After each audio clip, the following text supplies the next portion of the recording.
Baik, perkenalkan nama saya Adi Pajaki Al-Baihaqi dari jurusan Hukum Ekonomi Syariah Muamalah semester 2 C. Pertanyaan yang pertama, apa yang dimaksud dengan hadis Hasan li Ghairihi? Hasan Al-Ghairihi adalah hadis yang pada dasarnya memiliki derajat doif yang berkata lemah, namun meningkatkan derajatnya menjadi hasan baik karena terdapat riwayat lain yang mendukungnya.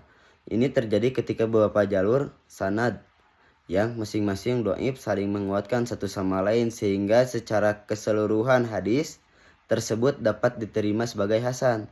Pertanyaan yang kedua, sebutkan syarat-syarat sebuah hadis bisa dikategorikan sebagai hadis Hasan li Ghairihi. Baik, yang selanjutnya syarat-syarat hadis dapat dikategorikan sebagai hasan li ghairihi adalah yang pertama, hadis tersebut tidak terlalu lemah, kelemahan tidak disebabkan oleh pemalsuan atau periwayatan yang dikenal sebagai pendusta. Begitu. Yang kedua, terdapat beberapa jalur periwayatan sanad yang lemah, namun kelemahan tersebut tidak fatal dan jalur-jalur ini saling menguatkan.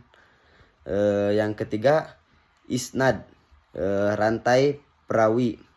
Yang lain harus dapat memberikan kekuatan tambahan sehingga secara keseluruhan hadis tersebut mencapai derajat hasan.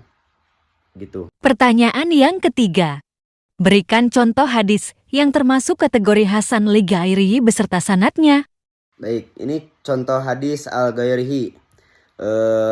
Hadis yang diriwayatkan oleh Al-Baihaqi mengenai keutamaan sholat tarawih di bulan Ramadan. Dari Abu Hurairah bahwa Rasulullah Shallallahu Alaihi Wasallam bersabda, barang siapa yang berdiri sholat tarawih di bulan Ramadan dengan penuh keimanan dan mengharapkan pahala, maka diampuni dosanya yang telah lalu.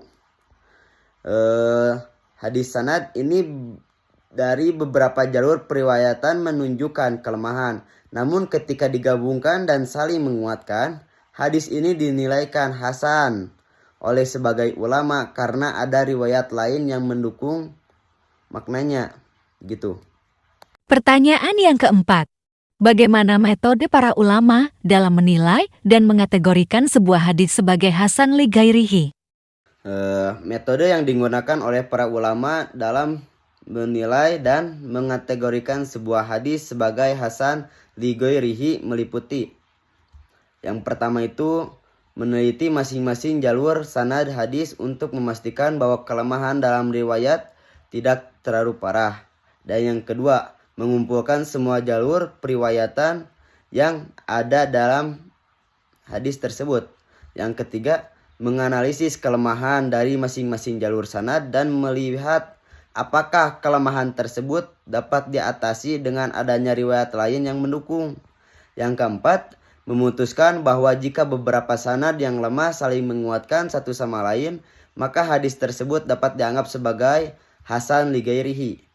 Begitu. Yang kelima, merujuk pada karya-karya ulama terdahulu yang telah mengkaji dan memberikan penilaian terhadap hadis tersebut. Pertanyaan yang kelima, apa kritik dan pandangan ulama kontemporer terhadap konsep hadits Hasan li Ghairihi? Ini kritik pandangan ulama ya. Kritik dan pandangan ulama kontemporer terhadap konsep hadis Hasan li Ghairihi. Beberapa ulama menerima konsep ini dengan syarat bahwa kelemahan hadis tersebut benar-benar dapat diatasi oleh riwayat lain yang mendukung. Namun adanya juga ulama yang lebih skeptis dan menganggap bahwa mengandalkan hadis dhaif meskipun ada riwayat lain yang mendukung tetap beresiko karena keabsahan periwayatannya tidak bisa dipastikan sepenuhnya. Ulama yang kritis ini cenderung lebih ketat dalam menerima hadis sebagai hujjah. Hujjah itu dalil ya dalam hukum Islam. Begitu. Cukup sekian dan terima kasih.